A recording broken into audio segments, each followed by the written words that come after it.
ये घटना उस वक्त की है जब श्री राम लंका विजय करके अयोध्या लौट आते हैं और अयोध्या के राजा बन जाते हैं। एक दिन यम देवता कोई महत्वपूर्ण चर्चा करने श्री राम के पास आते हैं। चर्चा प्रारंभ करने से पूर्व वो भगवान राम से कहते हैं कि आप जो भी प्रतिज्ञा करते हैं उसे पूर्ण करते हैं। मैं भी आपसे एक वचन मांगता हूँ कि जब तक मेरे और आपके बीच वार्तालाप चले तो हमारे बीच कोई नहीं आएगा, और जो आएगा उसको आपको मृत्यु दंड देना पड़ेगा। भगवान राम यम को वचन दे देते हैं। राम लक्ष्मण को यह कहते हुए द्वारपाल नियुक्त कर देते हैं कि जब तक उनकी और यम की बात हो रही है वो किसी को भी अंदर न आने दे, अन्यथा उसे उन्हें मृत्यु दंड देना पड़ेगा। लक्ष्मण भाई की आज्ञा मानकर द्वारपाल बनकर खड़े हो जाते हैं। लक्ष्मण को द्वारपाल बने कुछ ही समय बीतता है, तभी वहां पर महर्षि दुर्वासा का आगमन होता है। जब दुर्वासा ने लक्ष्मण से अपने आगमन के बारे में राम को जानकारी देने के लिए कहा तो लक्ष्मण ने विनम्रता के साथ मना कर दिया। इस पर दुर्वासा क्रोधित हो गए तथा उन्होंने संपूर्ण अयोध्या को श्राप देने की बात कही। लक्ष्मण समझ गए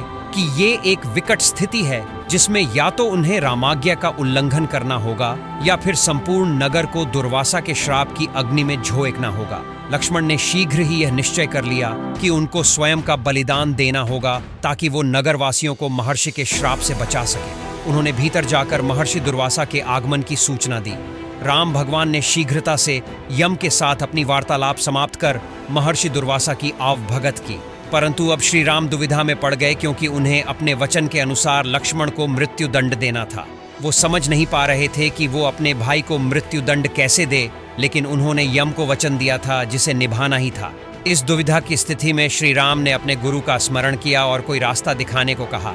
गुरुदेव ने कहा कि अपने किसी प्रिय का त्याग उसकी मृत्यु के समान ही है, इसलिए तुम अपने वचन का पालन करने के लिए लक्ष्मण का त्याग कर दो। लेकिन जैसे ही लक्ष्मण ने यह सुना तो उन्होंने राम से कहा कि आप भूल कर भी मेरा त्याग नहीं करना। आपसे दूर रहने से तो यह अच्छा है कि मैं आपके वचन की पालना करते हुए मृत्यु को गले लगा लूं। ऐसा कहकर लक्ष्मण ने जल्द समाधि ले ली। अगर आपको हमारी वीडियो अच्छी लगी हो और आप भी भगवान राम के भक्त हैं तो वीडियो को लाइक और चैनल को सब्सक्राइब जरूर कर लेना। जय श्री राम।